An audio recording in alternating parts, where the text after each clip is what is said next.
वैसे नीतीश कुमार के दांव से वो सारे लोग खुश हैं जो नरेंद्र मोदी को हराना चाहते हैं। बिहार में बीजेपी की सरकार गई, उससे एंटी मोदी मोर्चे में काफी खुशी है। बिहार में सरकार बदलने पर तृणमूल कांग्रेस, एनसीपी, शिवसेना, तेलंगाना राष्ट्र समिति, आम आदमी पार्टी जैसी तमाम पार्टियों के रिएक्शन आए। सभी पार्टियों ने बिहार के बहाने मोदी पर अटैक किया। शुरुआत की शरद पवार ने कहा कि बीजेपी की चाल को समझकर वक्त रहते नीतीश कुमार ने जो फैसला किया उसकी तारीफ की जानी चाहिए।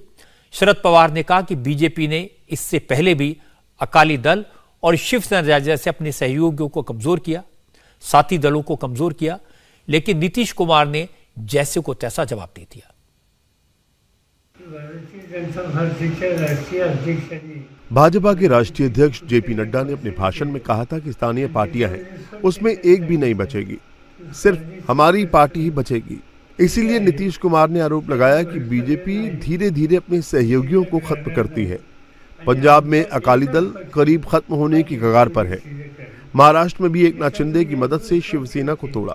बिहार में भी ऐसा करने की कोशिश हो रही थी, लेकिन नीतीश कुमार वक्त पर सावधान हो गए और बीजेपी से अलग होकर नई सरकार बना ली।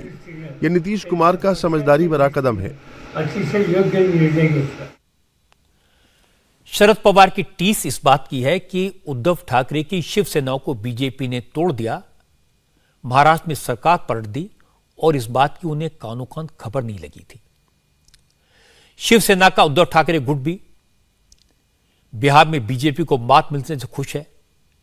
उद्धव ठाकरे के करीबी अरविंद सावंत ने आज कहा कि बीजेपी किसी दूसरी पार्टी को पनपने नहीं देना चाहती। बीजेपी चाहती कि हर जगह उसी की सत्ता रहे, इसीलिए बीजेपी अपने पुराने सहयोगियों को भी धोखा देने से पीछे नहीं हटती। ये समझते हम जो करेंगे वही कानून है, हम जो कहेंगे वही सच्चाई है। और ये नहीं है कि प्रादेशिक पार्टियों के बारे में इनके मन में घृणा पहले से थी। ये इनकी नीति है, कपट नीति है। ये उन्हीं पार्टियों की सीढ़ियां चढ़ते हैं और जब ऊपर जाने के बाद उस सीढ़ियों को लात मारते हैं। अब गोवा का उदाहरण देख लो, महाराष्ट्रवादी गोमांतक पक्ष क्या कहाँ गया वो पार्टी, खत्म। ये तो उनकी नीति है, हर जगह वही करते हैं। तमिलनाडु में करने की कोशिश कर रहे हैं, तेलंगाना में कर रहे हैं, आंध्र प्रदेश में कर रहे हैं, झारखंड में हाल ही में किया था, राजस्थान में करने की कोशिश की थी, मध्य प्रदेश में भी उन्होंने वही तो किया। बस हम अकेले हिंदुत्व हम ही ले लें, बाकी कोई नहीं। हम दिल्ली की बीजेपी सरकार से परेशान ममता बनर्जी की पार्टी ने भी बिहार की सियासी हलचल को देश के लिए अच्छा बताया। तृणमूल कांग्रेस का कहना है कि बीजेपी की रणनीति हमेशा से सिंगल पार्टी रूल की रही है। बीजेपी को अलायंस पार्टनर कभी पसंद नहीं रहे, हमेशा उनको खत्म करने की कोशिश की। ये बीजेपी कोalition गवर्नेंस, कोalition पॉलिटिक्स चलाने में कोई उनका कोई सक्षम नहीं है, उसका दिलचस्पी भी नहीं है, वो चाहता भी नहीं है ये कोalition चलाए। उन लोग का है सिंगल पार्टी रूल होगा, सिंगल रिलीजियन इंडिया होगा और हम लोग का हुकूमत चलेगा, संघ परिवार का हुकूमत चलेगा और दूसरा कोई पार्टी बोलिए, कोई रिलीजियन बोलिए, कोई सत्ता बोलिए, कुछ नहीं रहेगा। आजकल चंद्रशेखर राव की पार्टी तेलंगाना राष्ट्र समिति ने भी मोदी के खिलाफ मोर्चा खोला हुआ है। इसलिए बिहार के डेवलपमेंट पर टीआरएस का रिएक्शन आया। के चंद्रशेखर राव की बेटी कविता राव ने कहा, लोकतंत्र के मामले में बिहार और नालंदा ने हमेशा दुनिया को दिशा दिखाई है।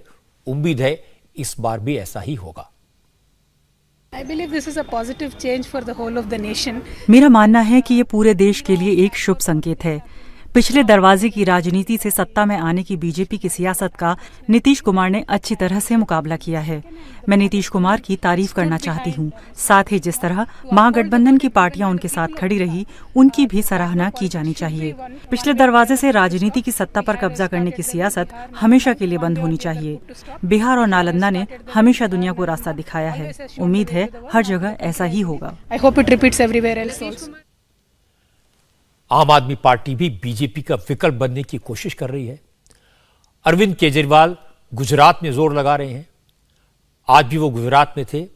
बिहार में पॉलिटिकल डेवलपमेंट पर केजरीवाल ने कहा, बीजेपी अहंकारी हो गई है।